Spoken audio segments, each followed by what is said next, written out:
Sob o céu noturno escuro como breu do dia 3 de setembro, as vastas extensões áridas do Iêmen se iluminaram com clarões vindos de lançadores de mísseis escondidos no deserto.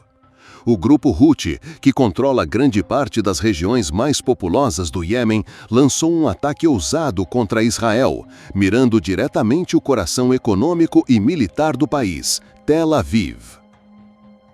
Com o apoio do Irã, os Houthis não queriam apenas retaliar os ataques aéreos anteriores de Israel ao porto de Hodeida, mas também enviar uma mensagem clara. Estavam prontos para levar o conflito regional a um novo patamar. O que se seguiu foi uma sequência dramática de eventos, desde uma interceptação espetacular por Israel até um contra-ataque cuidadosamente planejado para desmantelar a infraestrutura militar Houthi em Hodeida. Esta é a história da preparação, execução e desdobramento de um confronto militar marcado pela precisão e brutalidade da guerra moderna. Às 2h45 da manhã, horário local, o Centro de Comando de Defesa Aérea das Forças de Defesa de Israel, ou IDF, em Tel Aviv, entrou em alerta máximo. O radar de matriz faseada, AN/TPY-2, posicionado no deserto de Negev, detectou 2 alvos em movimento rápido vindos do Iêmen, a cerca de 1.800 quilômetros da costa de Israel. Os sinais do radar indicaram que eram mísseis balísticos, com velocidade e trajetória características do míssil Zulfikar, fornecido pelo Irã aos Houthis. O míssil Zulfikar, com 10 metros e 30 centímetros de comprimento, 68 centímetros de diâmetro e pesando 4.500 quilos, tem um alcance máximo de 2.000 quilômetros. Ele atinge velocidades de Mach 5, ou seja, 6.174 km por hora, e carrega uma ogiva de fragmentação de 600 quilos, projetada para causar destruição em larga escala. Notavelmente, o Zulfikar pode voar a apenas 20 a 30 metros do solo na fase final, tornando sua detecção e interceptação extremamente difíceis. Na sala de controle, os oficiais da IDF tinham apenas alguns minutos para reagir. O sistema integrado de comando e controle, impulsionado por inteligência artificial, realizou milhões de cálculos para determinar a trajetória, velocidade e alvo dos mísseis. Os dados confirmaram que eles se dirigiam diretamente para Tel Aviv, uma área densamente povoada com mais de 4 milhões de residentes num raio de 50 quilômetros. Sirenes de ataque aéreo ecoaram pela cidade, desde as movimentadas ruas de Dizengoff até os tranquilos subúrbios de Ramat Gan, ordenando que os civis chegassem aos abrigos públicos em 90 segundos, o tempo máximo antes do possível impacto. As sirenes estridentes e incessantes cortaram a noite, mergulhando a cidade numa tensão palpável.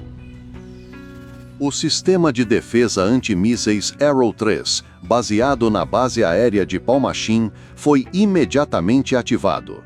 O Arrow 3, um dos sistemas de defesa mais avançados do mundo, é projetado para interceptar mísseis balísticos a altitudes de até 100 quilômetros. Cada míssil, com 6 metros e 80 centímetros de comprimento e pesando 2.500 quilos, atinge Mach 9, ou seja, 11.113 km por hora, e usa uma ogiva cinética de impacto direto para destruir alvos sem explosivos. Guiado por radar de matriz faseada e sensores infravermelhos, o Arrow 3 trava nos alvos com margem de erro inferior a 1 metro. Em Palmachim, lançadores verticais já estavam carregados e em 10 segundos após a ordem, 2 mísseis Arrow 3 subiram aos céus, deixando rastros de fogo branco. Quando os 2 mísseis Zulfikar entraram no espaço aéreo israelense, seguiram uma trajetória parabólica, alcançando um pico de 150 quilômetros antes de descerem em ângulo acentuado. O radar AN/TPY-2 atualizava continuamente seus trajetos, transmitindo dados ao centro de comando. Às 2h49 da manhã, com os mísseis Zulfikar a 200 quilômetros de Tel Aviv, os interceptadores Arrow 3 se aproximaram a 80 quilômetros de altitude.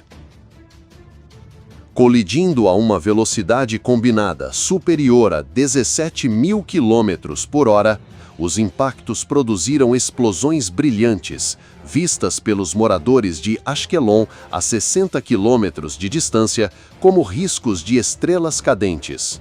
Os destroços dos mísseis Zulfikar caíram no mar Mediterrâneo, a 50 quilômetros da costa, sem causar danos em terra. Menos de 3 horas depois, às 5h20 da manhã, o radar AN/TPY-2 detectou outro alvo vindo do Iêmen, um míssil balístico Quadra, outra variante fornecida pelo Irã, com alcance de 1.950 km, velocidade Mach 4,5 e uma ogiva de 700 kg. A IDF acionou o sistema David's Sling, projetado para ameaças de médio alcance. O míssil Stunner, com 4,60 metros de comprimento e pesando 400 quilos, atinge Mach 7,5, ou seja, 9.252 km por hora, com alcance de 300 km. Usando uma ogiva cinética e guiamento por radar e infravermelho, ele intercepta alvos entre 15 e 50 km de altitude. Às 5h24, um Stunner lançado da base de Hatzor destruiu o Quadra a 40 km de altitude, a 150 km de Tel Aviv, reforçando a confiança na defesa em camadas de Israel. No quartel-general da IDF em Tel Aviv, a sala de operações ficou carregada de tensão. Os ataques repetidos dos Houthis não eram apenas uma ameaça direta, mas um desafio público à credibilidade militar de Israel. Horas após as interceptações, os comandantes da IDF, liderados pelo chefe do Estado-Maior Herzi Halevi, convocaram uma reunião de emergência. Oficiais de inteligência relataram que os Houthis, com apoio do Irã, fortaleceram seu arsenal de mísseis balísticos e drones, usando o porto de Hodeida como principal centro logístico. Localizado no Mar Vermelho, o porto facilitava tanto bens civis quanto remessas de armas iranianas, incluindo mísseis Zulfikar, Qadri e drones Shahed 136. Atacar Hodeida interromperia as linhas de suprimento Houthi e enviaria uma mensagem forte a Teherã e Saná. O plano de retaliação, chamado Operação Lança do Deserto, mirava 3 alvos principais: um estoque de mísseis Zulfikar, perto do porto de Hodeida, um centro de comando Houthi nos arredores e as docas do porto usadas para transferência de armas. A IDF optou por uma estratégia combinada, envolvendo ataques aéreos de precisão por caças F-35I Adir e mísseis de cruzeiro Lora, lançados de corvetas da classe Sa'ar 6. Para garantir o sucesso, drones Elbit Hermes 900 coletaram inteligência em tempo real, enquanto o satélite espião Ofek-11 monitorava os movimentos Houthi. A operação foi planejada para ocorrer em 48 horas, com coordenação estreita entre forças aéreas, navais e de inteligência.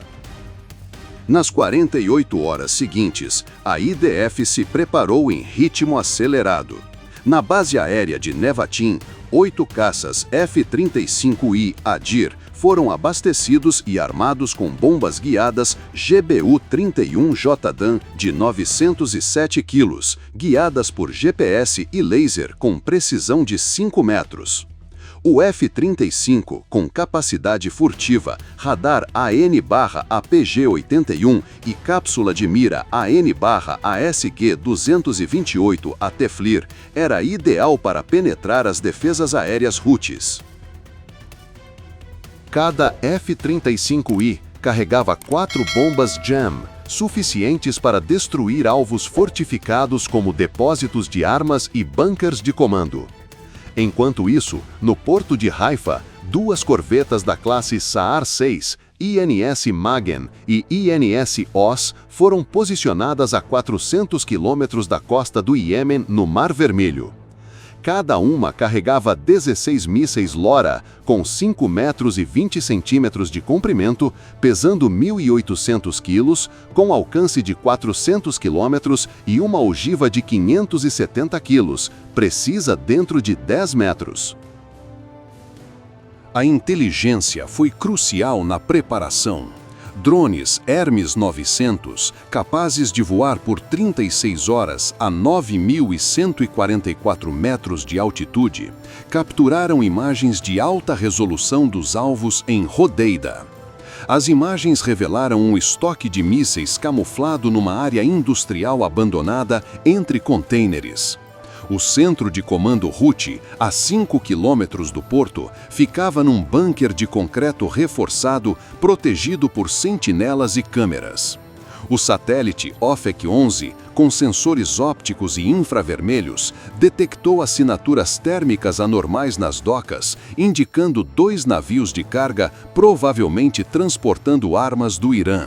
Esses dados foram integrados ao sistema de comando da IDF, permitindo a identificação precisa das coordenadas dos alvos.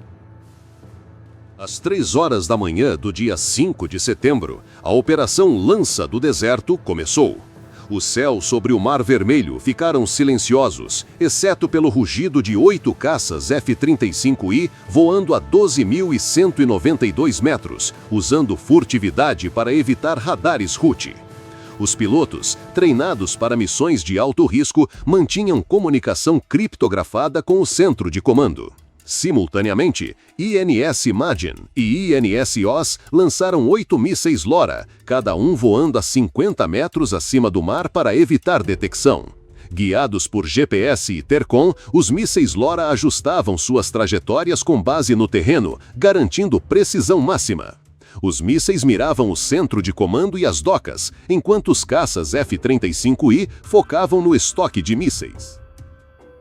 Ao se aproximarem de Hodeida, os mísseis e caças enfrentaram a rede de defesa aérea Houthi, incluindo sistemas SA-6 Gainful de fabricação soviética, com alcance de 24 quilômetros, mísseis a Mach 2,8 e detecção em baixa altitude. Os Houthis também usavam radares de alerta precoce, 1L-13 Nebo-SV, capazes de detectar aeronaves furtivas a 100 km em condições ideais. A IDF contra-atacou com guerra eletrônica.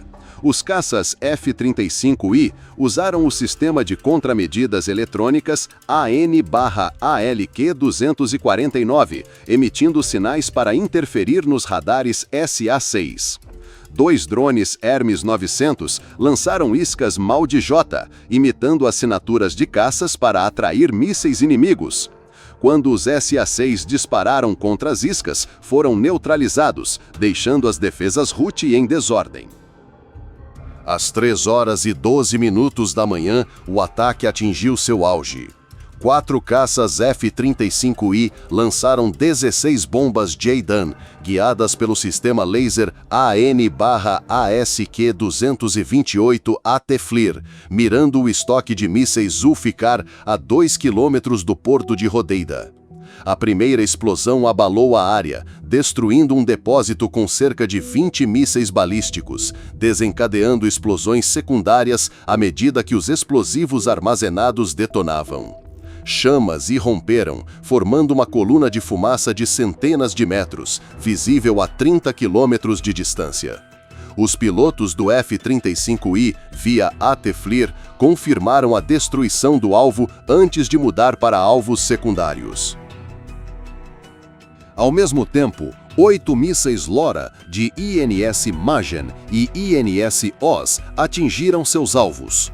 3 acertaram o centro de comando Houthi a 5 quilômetros do porto, um perfurando o teto do bunker, destruindo a sala de operações e matando vários oficiais sêniores, incluindo o comandante militar regional. Outros 2 acertaram áreas próximas, destruindo equipamentos de comunicação e reservas de combustível. Os 5 mísseis restantes atingiram as docas do porto, destruindo 2 navios de carga suspeitos de transportar armas do Irã. As explosões criaram bolas de fogo gigantescas, iluminando o porto por horas. As forças Houthi foram pegas desprevenidas, com suas defesas aéreas paralisadas e unidades terrestres em caos. Às 3h30 da manhã, o ataque terminou. Os caças F-35I retornaram à base de Nevatim sem perdas, enquanto INS Magen e INS Oz se retiraram para o norte, rumo ao porto de Haifa. Imagens de satélite do Ofek-11, transmitidas ao comando da IDF, mostraram o porto de Hodeida envolto em fumaça. O estoque de mísseis foi arrasado, o centro de comando reduzido a escombros e as docas completamente destruídas. O IDF estimou que o ataque eliminou 70% do arsenal de mísseis balísticos Houthi em Hodeida, incluindo cerca de 30 mísseis Zulfikar e Qadr e dezenas de drones Shahed 136. O ataque interrompeu a cadeia de suprimento de armas do Irã por pelo menos 3 meses, prejudicando gravemente a logística Houthi. Horas após o ataque, os Houthis, pelo canal Al-Masira, denunciaram o ato como um crime de guerra e prometeram continuar os ataques contra Israel para defender a Palestina. Os danos em Hodeida eram inegáveis. Relatórios de inteligência indicaram que pelo menos 15 oficiais Houthi morreram, incluindo 2 comandantes seniores, e mais de 50 combatentes ficaram feridos. O porto de Hodeida, vital para a economia e operações militares Houthi, ficou paralisado, com as principais docas inoperantes por meses, interrompendo tanto o envio de armas quanto bens civis, agravando os desafios humanitários do Iêmen. Para Israel, a Operação Lança do Deserto foi um sucesso retumbante. Os sistemas de defesa em camadas, Arrow 3 e David Sling, provaram sua capacidade de proteger contra ameaças de longo alcance. O ataque à Hodeia, com coordenação precisa entre forças aéreas e navais, demonstrou a capacidade da IDF de realizar operações complexas a milhares de quilômetros. No entanto, os comandantes da IDF reconheceram que essa era uma vitória temporária. Os Houthis, com o apoio do Irã, poderiam se reorganizar e retomar os ataques, especialmente enquanto o conflito em Gaza persistir. Esse confronto destacou a complexidade da guerra moderna, onde tecnologia, inteligência e estratégia se entrelaçam para alcançar objetivos. Dos mísseis Zulfikar cruzando os céus, as bombas J-Dan atingindo com precisão letal, cada momento foi calculado e executado com precisão de máquina. Ainda assim, quando a poeira assentou em Hodeida, tanto Israel quanto os Houthis reconheceram que isso era apenas um capítulo em um conflito prolongado, onde cada ação provoca uma resposta mais feroz. Em um Oriente Médio cada vez mais volátil, a Operação Lança do Deserto não foi apenas uma operação militar, mas um lembrete gritante do custo do conflito e da busca pelo poder.